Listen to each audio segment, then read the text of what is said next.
It's been a strange week at the Roundhouse in Santa Fe. Just before last week's episode aired, we learned a member of House Republican caucus tested positive for COVID-19.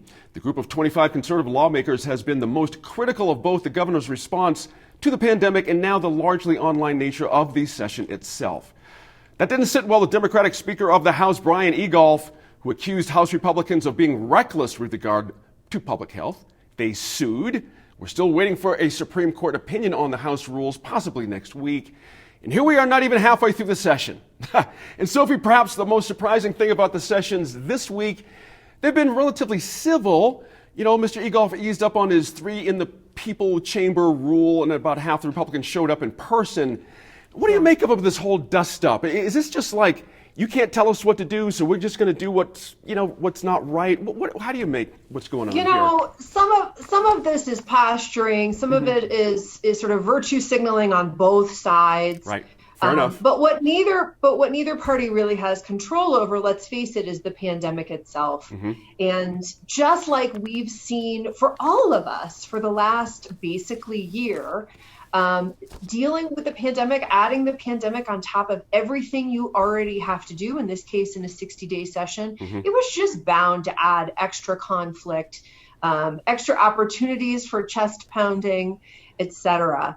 I think frankly, message to legislators, I think that for the general public, the New Mexico electorate, we want to see action. We want to see work happening, and this kind of squabbling is more than unfortunate. It is a distraction from the work that really needs to get done. And I will say that work is getting done. I mean, We've seen some important bills filed right off the bat. A number of bills that Democrats have been trying to get past the governor's desk, let's put it that way, that they couldn't get past Governor Martinez, that Governor Lujan Grisham has indicated she will sign. And so I think we're going to see some real progress on some of those bills early on. We're already seeing progress, but the big work, the state's COVID response, et cetera, that's, I think, going to be a big focus of what the electorate wants to see happen.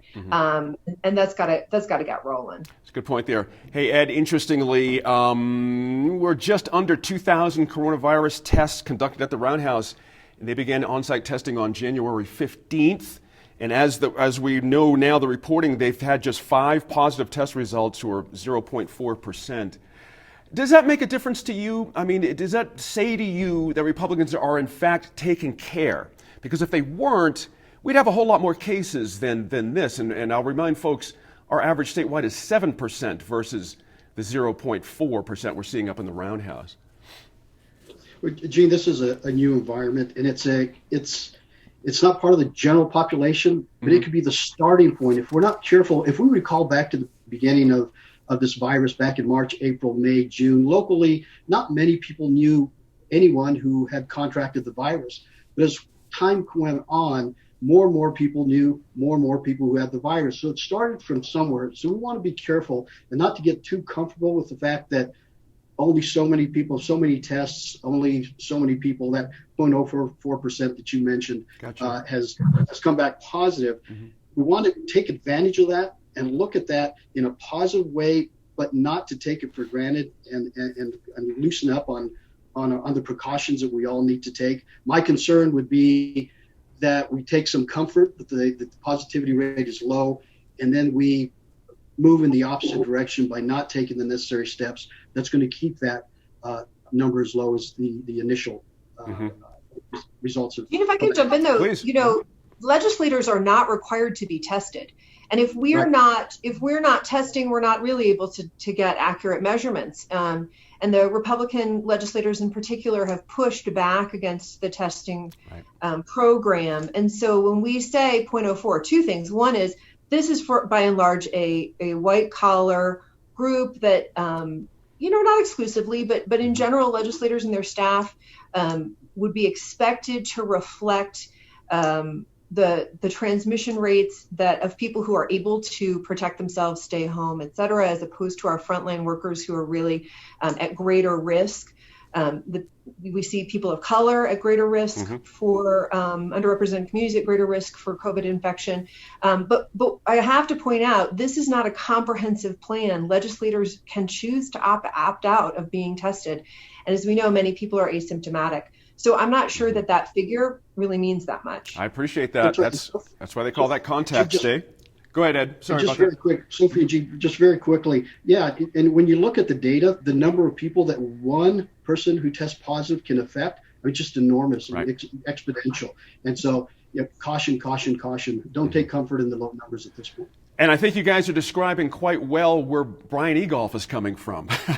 there's no end of frustration for this man, and sometimes some of the comments he's made about this sort of get at that. But Tom, let me ask you this. This is also interesting.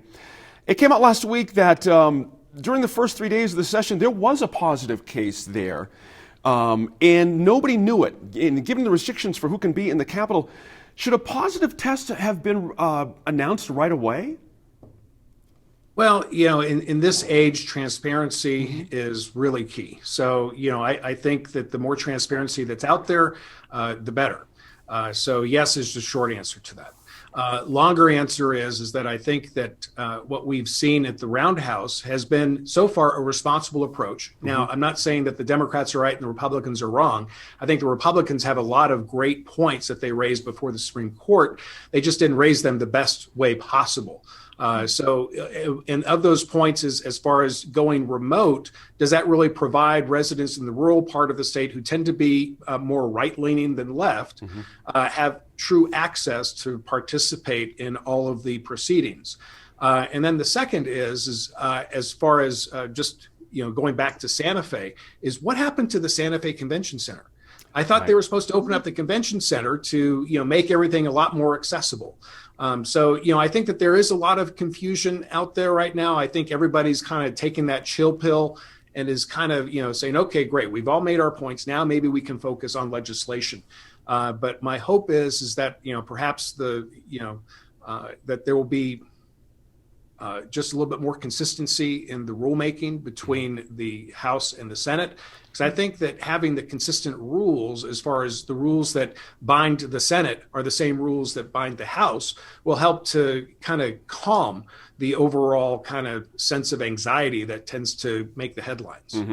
Ed, just got a little bit under a minute here. Just a quick question about the Supreme Court you mentioned earlier. What's your sense of their chances? Honestly, this idea that it's unconstitutional to not physically be in Santa Fe, is that a winner?